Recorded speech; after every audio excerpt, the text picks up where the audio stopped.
Primeiro, bom dia, boa tarde já, né? Obrigado por estar com a gente. Boa tarde, Plínio. Boa tarde, Cilhara. Oi. E o que a gente quer saber é justamente isso. A morte do Olavo de Carvalho acaba com o olavismo na ultradireita, Berzoni? Como é que você recebeu essa notícia aí logo pela manhã? Eu acredito que você não fez igual o Bolsonaro de acordar de madrugada para saber, né? Não, jamais. Aliás, é uma figura deplorável, né? Que, obviamente, nos últimos anos se dedicou a iludir um tanto de idiotas com teses absolutamente fora de noção, de contexto, e que acabou, de certa forma, servindo como núcleo de pensamento político, né? Desse grupo que chegou ao poder. É óbvio que se você pegar todo mundo que está no governo Bolsonaro, uma boa parte é simplesmente oportunista, patrimonialista e com uma visão de direita tosca. Mas o Olavo de Carvalho tentou dar um verniz, estabelecendo, digamos, algum grau de filosofia política por trás desse absurdo que nós estamos vivendo. E se ele morreu de fato de Covid, é uma coincidência terrível para ele, mas não para quem observou esse período todo do Brasil, em que, graças a figuras como ele, nós temos a deterioração da vida dos brasileiros num processo que nunca se viu, nem no governo Collor. Quando o plano Collor provocou aquele grau de queda do PIB, desemprego, desestruturação, houve tanta piora de qualidade de vida para o povo brasileiro como está tendo agora. E o Olavo de Carvalho é um dos responsáveis por isso. A Ana Gondim aqui, se alguém ficou triste, ela está dizendo aqui, Ana Gondim, se alguém ficou triste, sinto muito, mas o mundo se livrou de um escroque, sujeito cuja obra foi organizar os ressentidos, alguém que ensinava os discípulos, se não tiver argumentos, ofenda, ataque a honra. E é isso muito o discurso da ultradireita, né? Vai lá, Sinara. Eu queria perguntar para o Berzoni se ele acha que tem... Você acha que o olavismo sobrevive ao Olavo, Berzoni? Eu não acho que exista um olavismo. O que existiu ali, como eu te falei, é um conjunto de arremedos de ideias muito baseadas numa visão que a direita mundial tenta difundir, que é uma visão do chamado marxismo cultural, da questão, digamos, do Gramsci como grande organizador das ideias. E olha que eu sou um cara que eu admiro muito a obra do Gramsci, mas eu acho que, inclusive, não tem essa relevância toda do ponto de vista do que nós estamos enfrentando, que a maior parte dos trabalhadores sequer sabe da existência do Gramsci. E o que nós enfrentamos, na verdade, é uma luta de classes aberta na sociedade, onde o capital tenta ter cada vez maior controle de todos os processos, inclusive atropelando aquilo que nos Estados Unidos e na Europa ajudou a estruturar o capitalismo, que é o processo de negociação coletiva, de busca de condições mínimas de sobrevivência, e que ajudou da Europa e nos Estados Unidos a estruturar um capitalismo atrativo para as massas. E que no Brasil não chegou a ter isso, mas houve uma ilusão, né, do American Way of Life, ou para alguns a visão social-democrata europeia. O fato é que nós temos no Brasil hoje, e se a gente não atentar para isso, estamos indo para o pior caminho. O Lula é o porta-voz justamente da ruptura com esse processo, é a tentativa de transformar tudo em commodity. O trabalho é commodity, as comunicações são commodities, a cultura é commodity, a educação, a saúde e a financiarização, como diz muito bem o professor Dalbas, cria nas pessoas a ilusão de participar desse mercado, quando, na verdade, são vítimas desse mercado.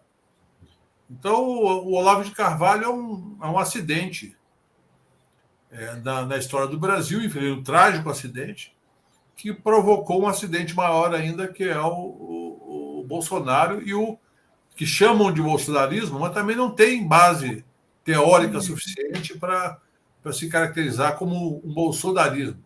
Na verdade, é um grupo, é uma milícia que tomou conta do poder central, provocando graves danos, não apenas na vida das pessoas no curto prazo, mas na estrutura do país no médio e longo prazo. Bezoini, deixa eu só complementar aqui. Você não acha que a mídia comercial teve um papel muito importante na promoção de Olavo de Carvalho? Eu me lembro que aquela página tão nobre da Folha Tendências e Debates, né, que é usada para colocar artigos de intelectuais, deu não sei quantos artigos de Olavo de Carvalho disseminando o seu anticomunismo anacrônico, elogiando a ditadura, esse tipo de coisa. Você não acha que teve uma promoção do Olavo? O Olavo, ele se auto-intitulou filósofo e foi ungido como filósofo pela mídia comercial. Exatamente. Se criou ali um reconhecimento, uma legitimação de uma figura que não tinha elementos suficientes para isso. Na verdade, essa coisa do anticomunismo é usada sempre no Brasil por setores que não são necessariamente radicalmente anticomunismo para fazer disputa política. Para fazer disputa e tentar caracterizar todos que estão no espectro, digamos, social-democrata, socialista e comunista, como comunismo, estigmatizando o comunismo, como se fosse o comunismo um retrato de alguma outra experiência real mal sucedida. Na verdade, nós temos legitimamente muitas pessoas que se reivindicam comunistas, mas com base filosófica, econômica, uma análise do sistema capitalista. E nós temos um vasto leque de pessoas que são de centro-esquerda e de esquerda que não necessariamente se declaram comunistas e que têm um compromisso com o país, inclusive buscando alianças ao centro. E o Brasil hoje, na verdade, o tema que nós seguramente temos que discutir é qual o futuro do país. Com essa política que aí está e com o neoliberalismo perverso, que grande parte da mídia comercial defende, o futuro do Brasil é ser uma grande fazenda de soja e algodão com algumas minas de ferro e outros minerais.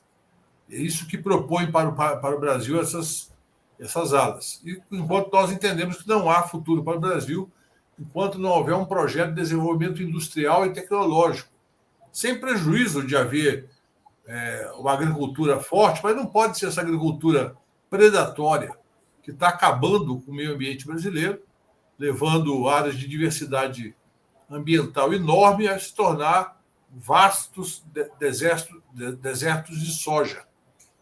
E que, na prática, impedem qualquer futuro, porque daqui a 20 anos não vai ter mais água nessas regiões.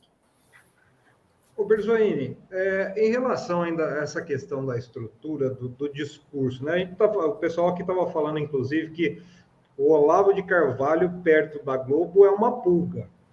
Mas o que a gente vê, assim, é que esse sistema, né, esse sistema alinhado com a política neoliberal, usou esse discurso raivoso, esse discurso odiento, esse discurso fascista em 2018.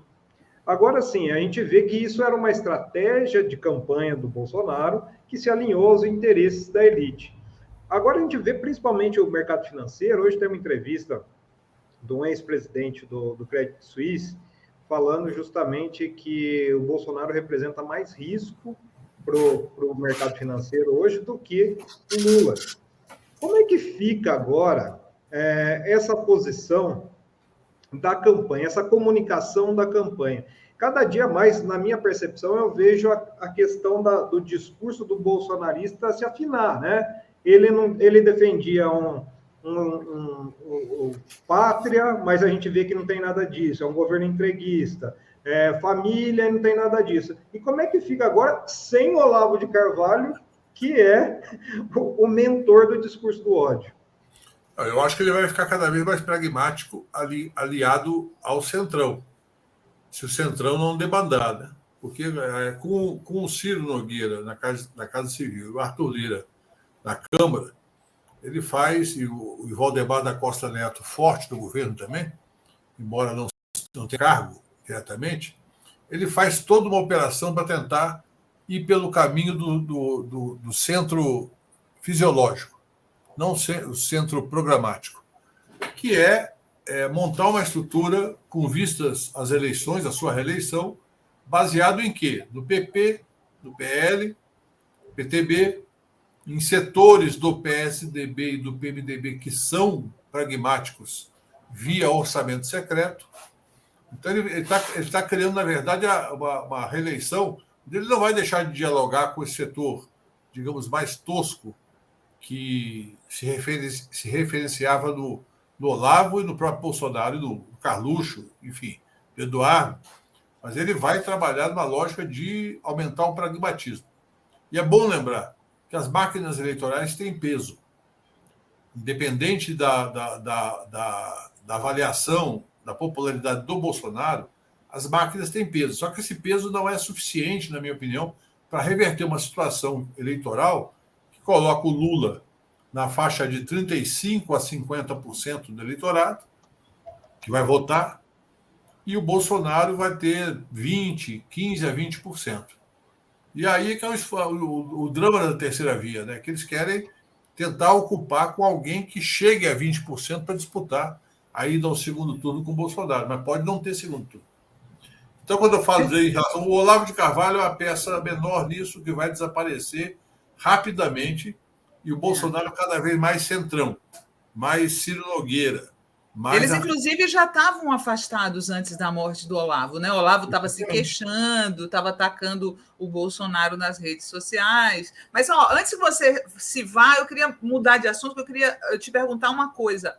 Eu queria que você opinasse sobre essa história dos salários pagos ao ex-juiz Moro pela empresa que lucra com a destruição do Odebrecht, né?